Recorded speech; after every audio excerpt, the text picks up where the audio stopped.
বাংলাদেশে একজন শিল্পী নিয়ে আসবেন, সেই শিল্পীর নাম হলো নোরা ফাতেহি। আমি বলেছি নোংরা ফাতেহি। যুবকরা কথা কয় না।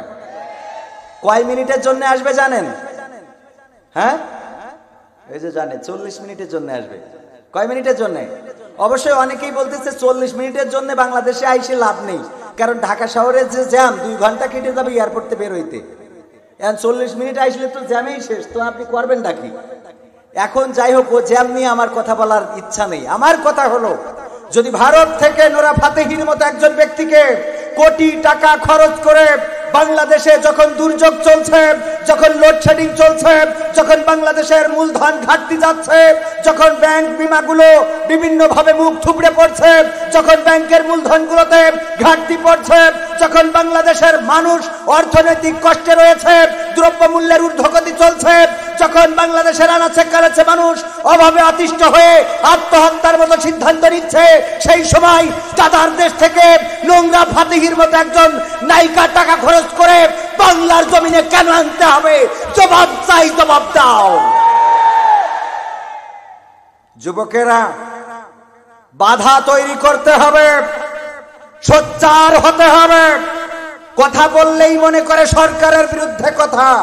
আমাদের সরকারের বিরুদ্ধে কোনো কথা নেই, কারণ বৈশ্বিক মন্দায় সরকার বাংলাদেশকে দারুণ ভাবে চালাচ্ছেন, আমরা এটা সাপোর্ট করি। কিন্তু যখন দাদার দেশ থেকে বিভিন্ন অশ্লীল নায়িকা আসবে, সাইনি লিওনের মতো কুলাঙ্গার আসবে, অথচ বাংলার জমিনে যখন তাফসীর মাহফিলে বিভিন্ন রুলস দেয়া হবে, বন্ধ করার মতো সিদ্ধান্ত নেওয়া হবে, তখনই আমাদের কণ্ঠ গর্জে ওঠে। মুসলমান আছে এখানে? মুসলমান আছে? নারায়ে তাকবীর ধ্বনি দিলে অনেকের চুলকানি উঠে যায়। কথা কয় না। নারায়ে তাকবীর ধ্বনি দিলে অনেকের চুলকানি উঠে যায়।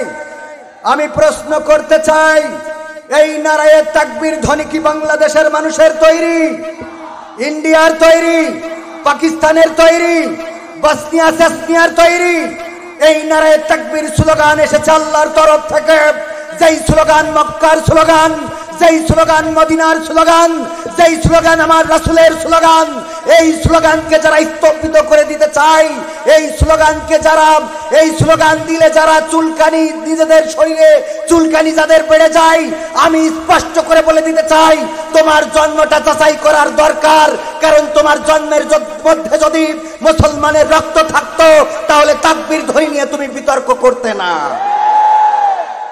এই তাকবীর ধ্বনি জামাত ইসলামের স্লোগান নয়, এই তাকবীর ধ্বনি চরমনার স্লোগান নয়, এই তাকবীর ধ্বনি আওয়ামী লীগের স্লোগান নয়, এই তাকবীর ধ্বনি জাসদের স্লোগান নয়, বিএনপির স্লোগান নয়, সাতক্ষীরার স্লোগান নয়, খুলনার স্লোগান নয়, বাংলাদেশের স্লোগান নয়। এই তাকবীর ধ্বনি গোটা পৃথিবীর মুসলমানের স্লোগান। বলেন ঠিক কিনা? এই স্লোগান দিতে কোনো ভয় আছে?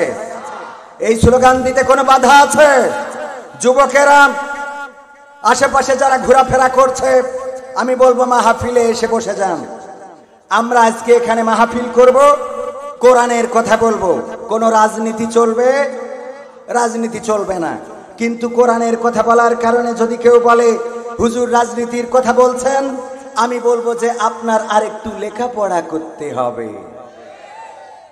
কারণ আপনি লেখাপড়া না করলে বুঝবেন না এই কথাটার কোন মানে, কোন জন্যে কোন কথাটা বলা হয়। ঠিক না বে ঠিক?